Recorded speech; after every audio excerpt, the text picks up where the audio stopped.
Assalamualaikum warahmatullahi wabarakatuh. Sahabat sekalian, kali ini spesial. Saya langsung hadirkan anak saya, Dr. Azam, untuk cerita tentang bagaimana proning itu dipraktekkan selama sakit. Ya, silakan, Mas Azam.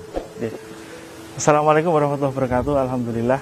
Jadi ketika kita mengalami sesak nafas COVID itu sensasinya seperti kita masuk ke dalam kolam renang yang airnya itu segini, kemudian kita sulit bernafas gitu ya. Jadi nafas itu rasanya berat ya gitu.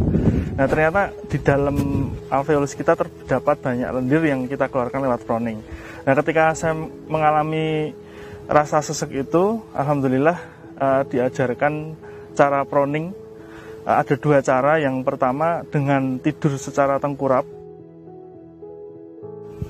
Jadi yang kedua adalah cara proning seperti orang sujud. Nah, kemudian yang berikutnya ketika proning yang posisi sujud itu sebenarnya posisinya seperti orang sujud biasa. Kita mulai ya. Ini bisa kita lakukan dalam satu hari berkali-kali ya. Dan pada dasarnya tidak ada batasan, bahkan kalau bisa sesering mungkin gitu ya. Misalkan setiap 1 jam 5 menit, setiap atau mungkin diakumulasikan setiap 2 jam 10 menit gitu ya. Nah, kalau yang bisa kita lakukan ketika kita sholat itu ketika kita sujud, kita bisa ketika gerakan sujud biasa begini, kita bisa tahan agak lama di bawah sambil kita tarik nafas, lepaskan. Tarik nafas, lepaskan sambil membaca doa sujud. Nah, kemudian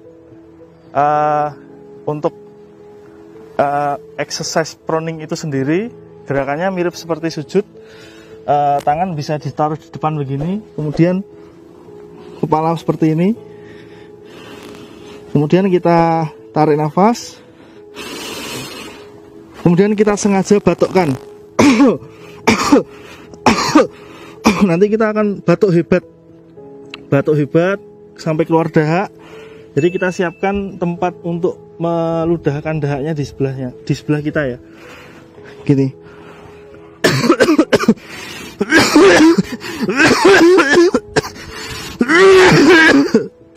Masya Allah. Kemudian kita ludahkan. Jangan lupa tetap pakai masker ya ketika proning ya. Kemudian lagi kita lakukan seperti ini terus.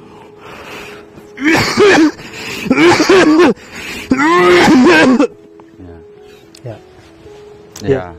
Jadi teman-teman sudah saksikan langsung ya. Beliau melakukan itu selama sakit COVID ya, dirawat berapa lama? 29 hari. Masya Allah ya.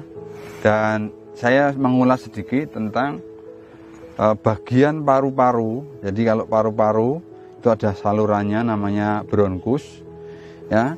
Bronkus itu letaknya lebih depan dan lebih atas. Coba, lebih depan dan lebih atas. Sehingga posisi proning yang pertama itu bagian dari belakang paru-paru itu akan mengalir ke bronkus. Kalau proning yang gaya sujud itu sudah dapat dua-duanya. Yang belakang mengalir ke depan, yang bawah mengalir ke atas. Ini luar biasanya, makanya disebut the miracle of sujud itu. Terus begini Mas Azam, ada yang bertanya, Dok, gimana kalau mempraktekkan proning kok dahaknya itu merah kayak berdarah, itu gimana?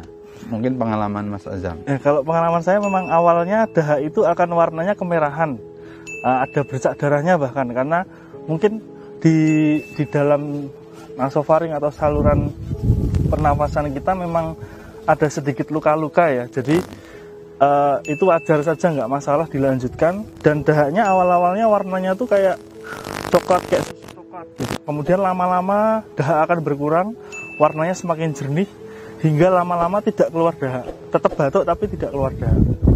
Ya. Begitu teman-teman. Bahkan ini nanti saya cerita di episode berikutnya. Di Italia itu para dokter melakukan otopsi terhadap korban COVID.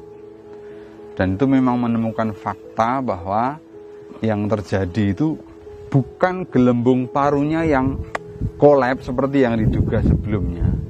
Gelembung parunya tetap mengembang, tapi pembuluh kapiler, pembuluh darah rambut ya kecil-kecil yang di sekitar gelembung paru ini yang mengalami sumbatan berupa gumpalan darah. Jadi saya kira benar kalau di awal-awal lendir itu akan kemerahan, ya, karena terjadi lisis daripada emboli-emboli ini, yang kemudian memberi staining namanya, imbibisi kepada darah yang berwarna kemerahan.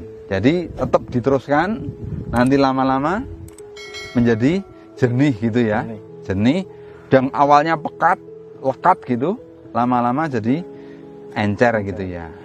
Demikian teman-teman, sekali lagi semangat bagi yang sedang kena COVID. Ini survivornya sudah testimoni, terus latihan dengan proning. Terima kasih. Assalamualaikum warahmatullahi wabarakatuh. Waalaikumsalam.